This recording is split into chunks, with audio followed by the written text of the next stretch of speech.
Welcome viewers, you're now watching Hornbill TV's Morning Pulse. Janardhan Singh Sigriwal said the opposition, especially the Congress, has mastered the art of spreading confusion. It is unfortunate for the opposition. They should take positive initiatives. The country has already understood that they remain negative. सही बात है, यह भ्रम फैलाने का तो मैंने महारत प्राप्त कर लिया है विपक्ष ने, खास करके कांग्रेस ने। ये भ्रम फैलाओ। अब देख रहे हैं कई दिन से यहाँ लोकसभा के गेट पर गैस का सिलेंडर लेकर के आप ये धरने पर बैठ रहे हैं। हमें लगता है कि दुर्भाग्य है विपक्ष का। सकारात्मक पहल करना चाहिए, सकारात्मक तरीके से देश के सामने मैसेज जाना चाहिए, लेकिन सकारात्मक नहीं है। देश भी समझ लिया है कि यह लोग नकारात्मक ही हैं। कभी कुछ, कभी संविधान खतरे में, कभी आरक्षण खतरे में। किस तरीका से कहीं कोई फायदा हो जाए, लेकिन जनता और इनको नकारते जा रही है कि आप हमेशा जब निगेटिव बोलोगे, हमेशा जब निगेटिव आपकी भावना होगी, तो फिर आपके प्रति जनता की भी निगेटिव भावना है और देश की जनता का निगेटिव भावना विपक्ष के ऊपर और खास करके कांग्रेस के ऊपर बनी हुई है।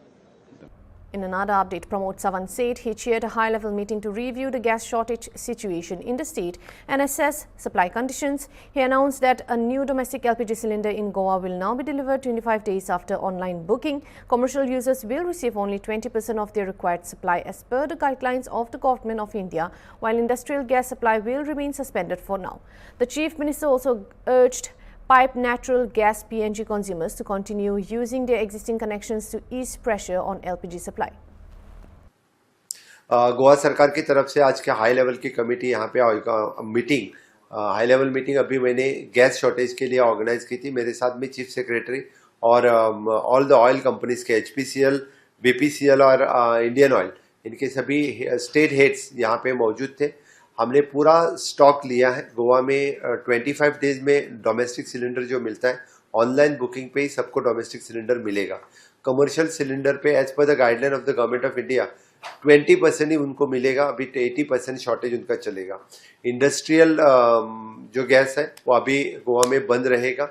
The third thing for the pipe natural gas में है, जिनके पास अभी कनेक्शंस अवेलेबल है, उन्होंने pipe gas natural gas connection use करके उसी सिस्टम को यूज करना चाहिए। फोर्थ वन, हम डायरेक्टरेट ऑफ सिविल सप्लाई की तरफ से the taluka nodal officer will monitor for the each and every agencies at the taluka level. Day to day report will be taking from the each and every agencies how much cylinder, how much supply had happen, और उन्हीं की तरफ से daily report submit हो जाएगा। इसीलिए मैंने गोवा को लोगों को कहा है कि आप ऑनलाइन बुकिंग की तरफ से 25 डेज में सिलेंडर के लिए यानी गैस एजेंसी के शॉप पे आ जाओ। Unless and until, don't rush or don't make any panic situation in the state of Goa. Commercial के लिए कुछ दिन we are waiting for the government of India's guideline. At present we are supplying the 20% for them. कुछ दिनों के अंतर्गत यानी जो हो सकता है और गाइडलाइन के हिसाब से यानी I think the petroleum ministry से जो गाइडलाइन आ जाएंगी हम फॉलो करेंगे। मुझे आशा है कि ये प्रॉब्लम तुरंत ही सॉल्व हो जाएगा। Amid growing concerns over LPG availability in parts of the country, the government in Goa has stepped in emergency measures to regulate gas supply and prevent panic buying. Chief Minister Pramod Sawant chaired a high-level review meeting to assess the situation and announce temporary restrictions on distribution for commercial and industrial users while assuring citizens that the state is closely monitoring supply. Pramod Sawant said he chaired a high-level meeting to review the gas shortage in Goa, announcing that domestic LPG cylinder will be now delivered 25 days after booking. Commercial users will receive only 20% of their requirement, while industrial gas supply remains suspended as per Government of India guidelines. अगर कुछ किया तो हमारे IPL का नहीं है, उनकी कोई बाहर की लीग है, उसका क्या हुआ, हमारे अधिकार क्षेत्र में नहीं आता। It's not in our domain. They have done it for some foreign league where they are the owner. So it's not in our domain, so we cannot do anything. They'll have to take a call. As tensions continue to escalate in West Asia, concerns are now mounting over energy security and the safety of Indian citizens living in the Gulf region. Reacting to the ongoing crisis, senior Congress leader Shashi Tharoor has called for India to play a constructive role in pushing for peace. Shashi Tharoor said the ongoing West Asia conflict is hurting India. No, I'm glad that India is taking some initiative to try and work for peace. At the moment, neither side seems to be willing to settle, though Mr. Trump has said that he is running out of targets to hit and that this thing may finish very soon. The Iranians have said that as far as they're concerned, they expect a lot more retaliation to continue. It's going to be very difficult for us sitting here in Delhi to judge, but I think we should be a constructive voice for peace. This has hurt us very badly. It's going to hurt other countries, the whole region, gas supplies, energy security, the well-being and safety of 9 million Indians in the Gulf countries. A lot of our relationships are also at stake. So my very strong feeling about all this is that it is in the interests of the world to collectively push to end this, and we should be a leading voice in the matter. We are also affected because we're so close by and we have so much at stake. But how do you see Shashi Tharoor also said it was wrong for the United States and Israel to carry out attacks during ongoing negotiations with Iran, stating that the justification of self-defense was questionable in that context. the government were taking this stand of condemning Iran on this issue? No, my own view is that on principle, there is wrong on both sides. It was wrong of America and Israel to attack. I've given the reasons before as to why.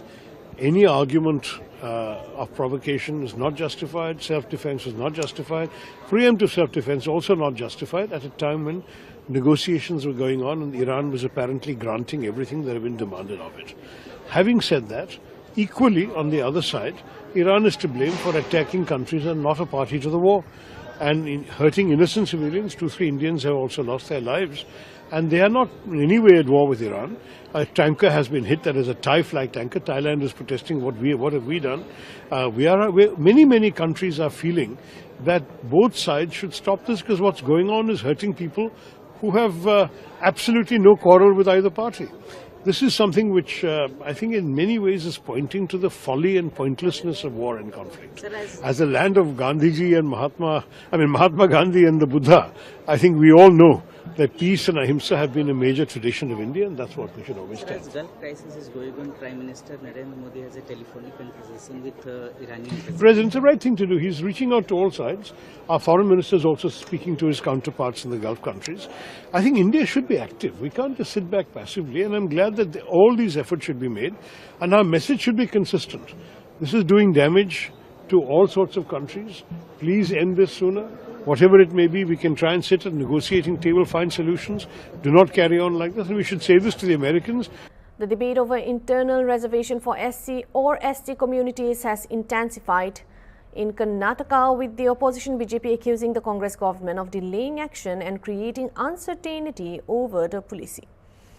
Basavaraj Bommai alleged that the Congress-led government is playing with the sentiments of SC or ST communities and claimed there is a strong resistance within the party against implementing internal reservation. See, this Congress-led government is playing with the sentiments of the SC/ST people. They are not really committed to the cause to give internal reservation for the communities. There was a Supreme Court order, and Supreme Court guidance was there in the same order how to do the internal reservation. They could have just followed. Telangana has already done it. Similarly, they could have done it. They didn't do it. They appointed another committee, and that committee gave a report. And in the cabinet, neither the Nagmohan Das committee, which they had only made the committee, neither the Supreme Court guidelines were followed. Therefore, lot of communities are unhappy, as you said. There is a huge lobby against the internal reservation in Congress, and CM is yielding to that lobby. There is another lobby strongly for internal reservation. There is a tussle going on. In their tussle, the future of SC/ST youths is hanging. Therefore, the entire community is agitated. They have done agitation in Bangalore, and this is going to be there in all over Karnataka. The agitation will be there. Therefore, I urge the state cabinet, especially chief minister, to come out. What is his commitment, as he has already said, regarding internal reservation? He didn't do it for the last 5 years in last term. This term also is dodging it. We want a firm stand and commitment of the Congress government regarding internal reservation, and they should follow the Supreme Court guidelines and issue it immediately before the actual the notification by the different departments for 54,000 whatever different departments are there, 54,000 employment has been declared by the government. Before it starts, they should issue this internal reservation. Some minister has said that May 27th they are going to take a decision. We will wait for till 27. Otherwise, we will see that already people are agitated, and we will go all around the state and will agitate about it. Amid concerns over fuel supply in the wake of global tension, the BJP has sought to reassure citizens that there is no shortage of essential fuels in the country. Madan Rathore said there is no shortage of gas, petrol or diesel in India, echoing the assurance given by Narendra Modi. प्रधानमंत्री जी ने बिल्कुल सही कहा है। आप देखिए ना, parliament के बाहर भी जो गैस के सिलेंडर का संकेत देकर के और बैठे हैं, ये सब पैनिक क्रिएट करने का ही एक तरीका है। देश में कहीं भी किसी भी प्रकार की कोई न तो गैस की कमी है, न पेट्रोल डीजल की कमी है, सारी व्यवस्थाएं हो रही है और बहुत अधिक उत्पादन भी हमने बढ़ाया है, भंडारण भी किया है, तो कहीं कोई कमी नहीं है। लेकिन ये विपक्ष ये चाहता है कि एक बार अभाव दिखाएंगे तो अफरा तफरी का वातावरण बन जाएगा देश में, अव्यवस्था उत्पन्न करना चाहते हैं। ये एक षड्यंत्र है। तो प्रधानमंत्री जी ने बिल्कुल सही कहा है, पूरी आवश्यक वस्तुओं का पूरा संचय भी किया हुआ है, सारी व्यवस्थाएं बराबर है, जनता को कोई चिंतित होने की जरूरत नहीं है। Amid opposition protests over reports of LPG shortage, BJP leaders have come out in defense of the government, reiterating that fuel supplies in the country remain stable. Kangana Ranaut said that Narendra Modi has assured that there is no shortage of LPG in the country, adding that the party has full trust in the leadership and the government. LPG को जैसे प्रधानमंत्री जी ने कहा है कि पूरे देश में आप देख लीजिए अभी भी सिर्फ अफवाह है, और उन्होंने जिस तरह से कल भी आश्वासन दिया है कि ऐसी कोई हमें जो है स्थिति नहीं आने देंगे जिससे करके हमें जो है जूझना पड़े। तो हमें विश्वास, अब अपने नेतृत्व हैं वो हमारे, हमें उनका विश्वास भी करना पड़ेगा और एक तरह से उनको मौका भी देना पड़ेगा। और ये जो विपक्ष है ये कहीं ना कहीं क्या कर रहे हैं आप, क्या कर रहे हैं आप? चलिए इस तरफ आ जाइए, दूर से खींचो, आपके शक्ल में घुसती खींचेगी फोटो। हम विपक्ष सुनने को तैयार क्यों नहीं है? प्रधानमंत्री की बात सुनता क्यों?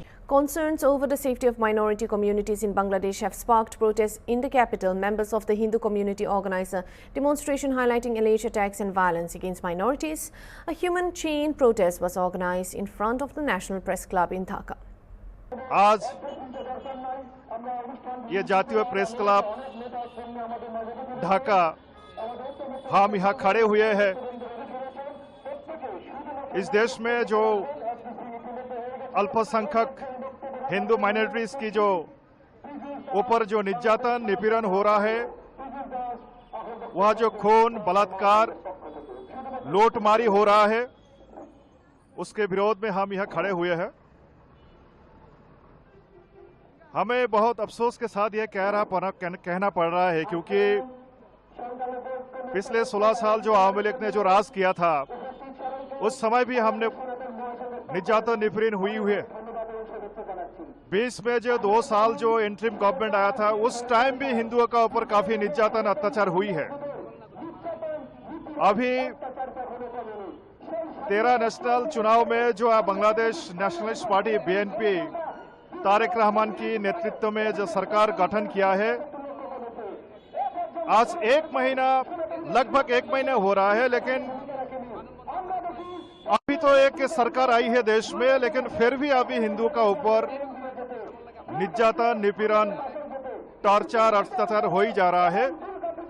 अब देखिए जो 2026 में जो आज 2.5 साल चल रहा है, 2.5 साल में लगभग 100 से ऊपर भी इंसिडेंट्स हुई है, उसमें मर्डर भी हुई है, हत्या किया गया है और रेप भी किया गया है। आप लोगों की पता है कि जो पिछले महीने फरवरी में जो भोला की तजीमुद्दीन में जो एक लड़की को गैंग रेप किया गया, उन्होंने एक धर्मियों कीर्तन सुन के जब वो घर लौट रहा था रातों में, वो दुष्कृतिकारी ने उनको उठा के कहीं सुनसान जगह में लेके उन्होंने रैप किया गया और मंदिर में जो चोरी डकैती हो रहा है, मंदिर में की जो गहना है, जो हमारा जो देवी का, वो भी चोरी हो जा रहा है और अपने हिंदुओं को, हिंदू परिवार घर में जाके अचानक घुस बैठ के फिर मारना पीटना, ये सब हो ही जा रहा है। तो ये कब तक ये अवसान होते रहेंगे?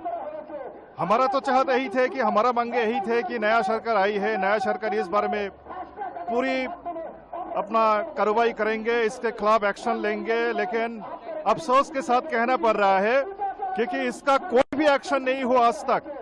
इसलिए बार बार हमने राजपथ में उतार आई है। आज भी हम जो हमारा संगठन बांग्लादेश जातीय हिंदू महाजोट और इसमें और भी संगठन है, काफी संगठन खड़े हुए हैं, तो हमारा मांगे यही है जो जो घटना घटी है उसको जांच पड़ताल किया जाए और कड़ी से कड़ी उन दुष्ट को सजा दिया जाए। धन्यवाद आप सब लोगों को। Political tensions continue in Parliament after several opposition MPs were suspended during recent proceedings, triggering sharp reactions from the Congress. Amrinder Singh Raja Waring questioned why Nishikant Dubey was scared of Rahul Gandhi. Waring said opposition MPs were suspended simply for demanding that the leader of the opposition be allowed to speak in Parliament, adding that the Congress will continue raising public issues inside the House. Actually जब निशिकांत दुबे राहुल गांधी जी को देखते हैं तो उनको पेट में दर्द होने लगता है, फूड पॉइजनिंग हो जाती है। तो उनको रात को, दिन को, सुबह सोते जागते राहुल गांधी दिखते हैं। इतना डर क्यों है राहुल गांधी से? चाय पीना गुनाह है कोई?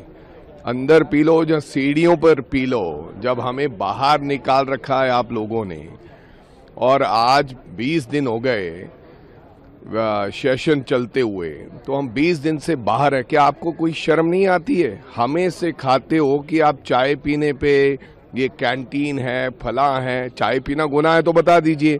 जब पूरा दिन चुना हुआ व्यक्ति जिसको अंदर जाके अपने लोगों की बात रखनी है, तो वो पूरा दिन आप सीढ़ियों पर बैठा के रखोगे बिकॉज आपकी ईगो है कि हम आए, हाथ जोड़ें, पाँव मतलब कि आपके पाँव हाथ छुएं, तो फिर हम इनको बहाल करेंगे। हमारा गुनाह क्या है भाई?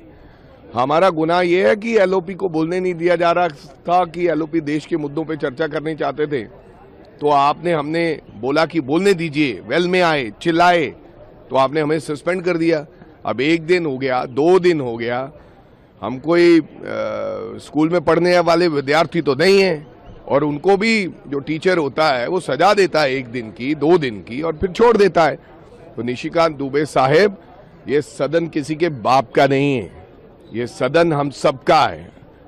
और बाबा साहब अम्बेडकर ने हमें ये अधिकार दिया है कि हम जहां मर्जी बैठे, जहां मर्जी खाएं, लेकिन गरिमा में रहकर, हम कोई आपकी तरह अंदर रहकर अपने मुंह से आग नहीं उगलते हैं, हम अपनी बात रखते हैं, तो वो रखते रहेंगे। माहौल ना बनाए। अरे भैया, तमाम जगह पर, इवन यूनिवर्सिटीज में, होटल्स में नोटिस चले गए हैं, हफड़ा दपड़ी है। हम कौन सी अफवाह फैला रहे हैं? ये तो आप बता दीजिए। देखो, हमारी अफवाह तब तक काम नहीं करेगी जब तक एलपीजी की शॉर्टेज नहीं होगी। अगर हम इस तरीके की अफवाह फैलाने की कोशिश भी करेंगे तो कौन मानेगा जब शॉर्टेज हुई नहीं? तो कहने का मतलब, आपके यहाँ चिट्ठियां, आपके मंत्रालय के पत्र, कल राज्यसभा मेंबर, लवली यूनिवर्सिटी के मालिक जिनका नाम अशोक जी है, आप पूछ लेना उनसे, उनको नोटिस गया है भारत पेट्रोलियम का। हालांकि उन्होंने कहा कि ये बच्चे फिर सड़कों पे आ जाएंगे, कहाँ से मैं यूनिवर्सिटी चलाऊंगा, क्योंकि 20-30 हजार बच्चा वहां पर पढ़ता है जलंधर में। तो वो कह रहे थे मेरे को, तो आप जरा पूछ लेना आएंगे। तो हम कब कह रहे हैं? हम तो कह रहे हैं कि भाई होने वाला है, ये हो रहा है, ऐसे नोटिस आ गए, तो डर क्यों रहे हो? अगर आपके पास सिलेंडर है, एलपीजी है, तो no problem. That's all for now. Thank you for watching Hornbill TV.